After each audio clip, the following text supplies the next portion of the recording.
विद्यार्थ्यांचं स्वागत। या विषयात आपण SMAW प्रक्रियेचा वापर करून वर्टिकल पोझिशन्स मध्ये 10 मिलीमीटर जाड MS प्लेट्स वर लॅप जॉइंट बद्दल शिकूया। या विषयाच्या शेवटी तुम्ही सक्षम व्हाल टॅक वेल्डिंग आणि वेल्डिंग प्रक्रियेसाठी योग्य इलेक्ट्रोड्स निवडण्यास, लॅप जॉइंट मध्ये प्लेट्स वर्टिकल पोझिशन मध्ये तयार आणि सेट करण्यास, टॅक वेल्ड करण्यास, SMAW वापरून वर्टिकल पोझिशन मध्ये लॅप जॉइंट वेल्ड करण्यास, दोषांसाठी वेल्डमेंटची तपासणी करण्यास।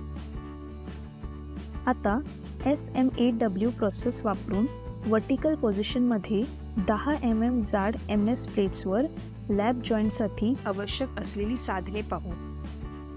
Steel rule, scriber, prick punch, ball pin hammer, flat file, bench vice, try square, tongs, chipping hammer, steel wire brush, electrode cable आणि earth cable, electrode holder, electrode, personal protective equipment, SMAW welding plant machine, C clamp. आता SMAW process वापरून vertical पोझिशनमध्ये 10 mm जाड MS प्लेट्सवर T जॉईंटसाठी pre वेल्डिंगची तयारी पाहू।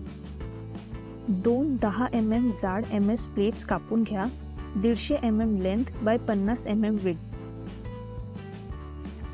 कडांना फाईल करा आणि प्लेट्सची तपासणी करा।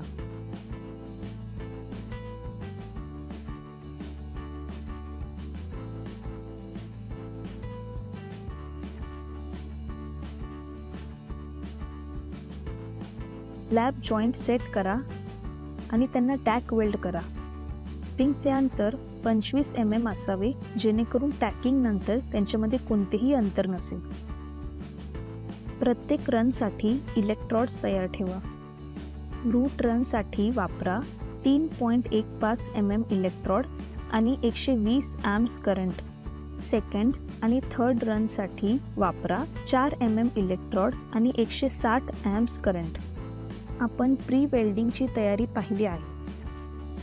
आता आपण SMAW प्रोसेसचा वापर करून वर्टिकल पोझिशनमध्ये 10 mm जाड MS प्लेट्सवर लॅप जॉइंटची वेल्डिंग प्रक्रिया पाहूया।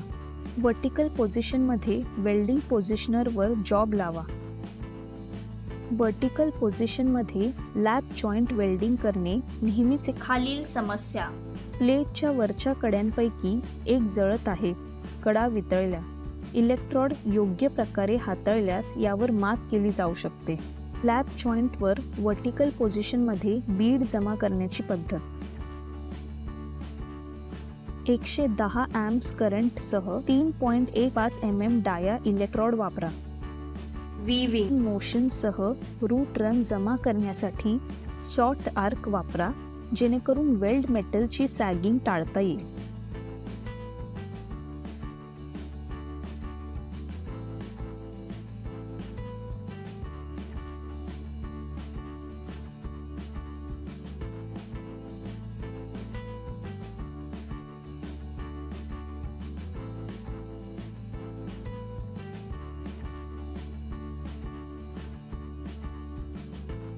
चिपिंग हॅमरने डिस्लॅग करा आणि वायर ब्रशने जॉइंट आणि बीड पूर्णपणे स्वच्छ करा, विशेषतः वेल्डच्या टोजवर। 4 mm डायाचा मीडियम कोटेड MS इलेक्ट्रोड निवडा आणि 150 ते 160 amp करंट सेट करा। वीविंग मोशनसह सेकंड रन जमा करा आणि यामुळे मॉल्टेन मेटलचे सॅगिंग टाळले जाईल। इलेक्ट्रोडचा अँगल 75 अंश ते 80 अंश असावा। इलेक्ट्रोड मोशन वेल्डच्या रुंदीपर्यंत मर्यादित ठेवा, जेणेकरून अप्पर प्लेटचा कडा वितळणार नाही। वीविंग मोशन आणि आर्कची अपवर्ड डिरेक्शनने हालचाल युनिफॉर्म स्पीडने असावी। चांगला दिसण्यासह युनिफॉर्म बीड मिळवण्याकरता प्रवासाचा वेग एकसमान असावा। योग्य बीड प्रोफाईलसह योग्य फिलेट साईज मिळत असल्याची खात्री करा।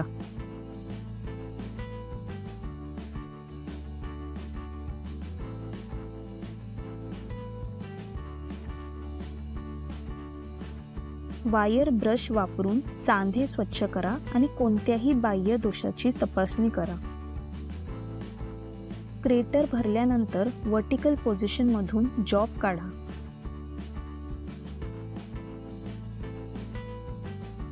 आता SMAW प्रोसेस वापरून वर्टिकल पोझिशनमध्ये 10 mm जाडीच्या MS प्लेट्सवर लॅब जॉईंटसाठी अनुसरण करण्यासाठी महत्त्वाचे मुद्दे आपण पाहूया. सुरक्षणात्मक कपडे घाला. गरम वेल्ड धरण्यासाठी टॉंग्स वापरा. शॉर्ट आर्क लेंथ राखा. इलेक्ट्रोडचा प्रॉपर अँगल आणि ट्रॅव्हल स्पीड वापरून ओव्हर डेपोझिशन आणि साइड अंडरकट टाळा.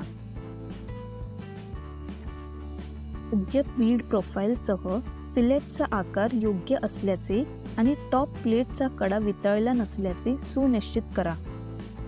अपवर्ड डिरेक्शनने जाताना आर्क तोडू नका.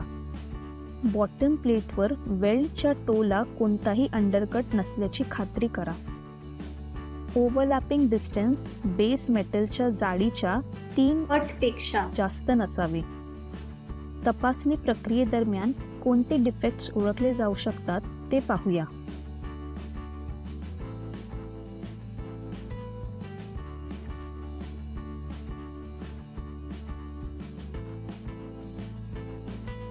Solid इन्क्लुशन,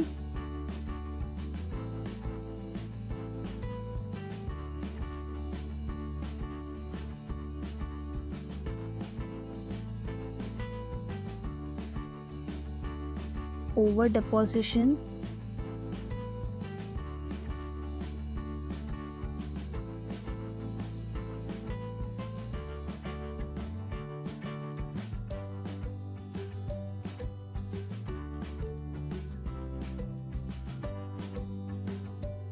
undercut,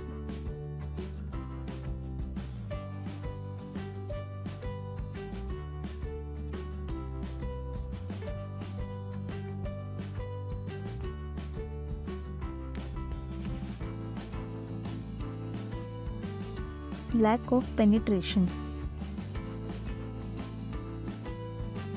recap. या विषयात तुम्ही शिकलात इलेक्ट्रोडच्या ऑसिलेटिंग मोशनने मोल्टन मेटलचं सॅगिंग नियंत्रित करण्यास, लॅब विभागात फ्युजन आणि पेनिट्रेशन सुनिश्चित करण्यासाठी रूट रन जमा करणे, प्लेटचा कडा वितळवल्याशिवाय लॅब जॉईंटवर सेकंड रन जमा करून वेल्ड करणे.